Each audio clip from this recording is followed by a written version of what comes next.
गेली कित्येक वर्ष आम्ही बघतो की फिल्म येत राहतात. काही चित्रपट असे असतात जे मनामध्ये घर करतात. असाच एक चित्रपट जो मागच्या आठवड्यात प्रदर्शित झाला तो म्हणजे दशा होता.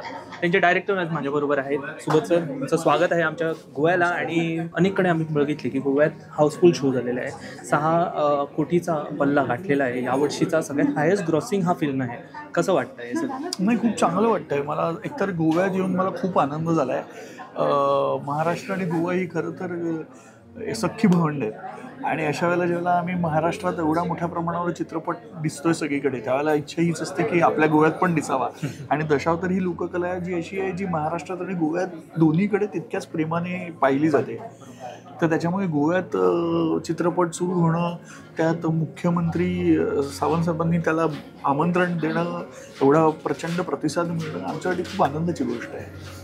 अनेक ठिकाणी आपण पाहिले की आधी शोज कमी होते, पण त्यानंतर प्रेक्षकांच्या मागणीवरून ते शोज वाढवले गेले. काय सांगता की म्हणजे लोकांचा रिस्पॉन्स कसा आहे?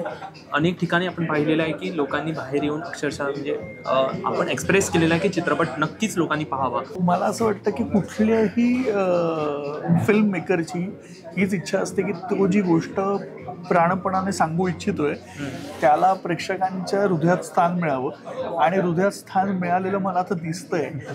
लोक ज्या आत्मीयतेने चित्रपटाबद्दल बोलतायत, ज्या आत्मीयतेने सिनेमागृहात येत आहेत, थिएटरमध्ये येऊन पुन्हा पुन्हा पिक्चर बघतायत, असे अनेक जण आहेत जे 2दा 3दा 6दा सिनेमे पाहिले. आणि हे महाराष्ट्रात दिसत होतं, आता गोव्यात पण दिसायला लागलं की गोव्यात पण लोकांना चित्रपट हवा आहे. त्यामुळे चित्रपटगृहांची संख्या वाढते, शोची संख्या वाढते, तरीही हाऊसफुल आहेत. आणि मला तर असं वाटतं की प्रत्येक गोव्यातल्या माणसाने हा चित्रपट पाहायला पाहिजे आणि त्याला याच्यातनं आनंद मिळेल, कदाचित काहीतरी बोध मिळेल आणि आपली संस्कृती, आपली परंपरा, आपली माती याच्याबद्दलचं प्रेम त्याचं जागृत होईल. बरोबर सर. तुमचा मेन कॉन्सेप्ट होता दशावतार आणि राखणदार.